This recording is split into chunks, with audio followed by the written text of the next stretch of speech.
চোখ বন্ধ করে দেখো বুড়ি, তোমার মা ওই আগুনের দিকে চেয়েছে, মনে মনে ওই প্রার্থনাই করছে, আল্লাহ তোমার কাছে যদি বিনিময় লাগে তাহলে এই আগুনে তুমি আমাকে পোড়াও, কিন্তু কিন্তু আমার সন্তানের তুমি ভালো করো। আমার সন্তান যেন খুশি থাকে, ভালো থাকে, যে কাজে তারা আছে সেই কাজের জন্য তারা যেন সফলতা পায়।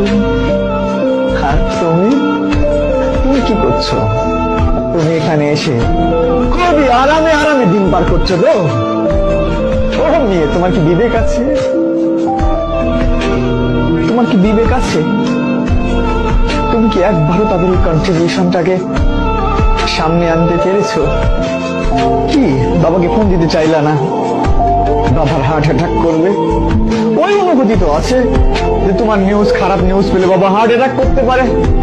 তাহলে কতটা যন্ত্রণা পেলে একটা মানুষ কলাপস করতে পারে, এই অনুভূতি আছে।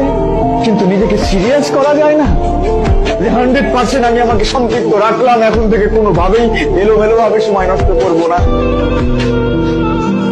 আমি নিজে বিশ্বাস করি, খুব করে বিশ্বাস করি, এখানে সবচেয়ে ভালো শিক্ষক দিলেও সব পেপার গুলো একদম হুবহু পড়ছি, এখান থেকে হবে কোয়েশ্চেন গুলো, এই ব্যাপারগুলো ইনশিওর করলেও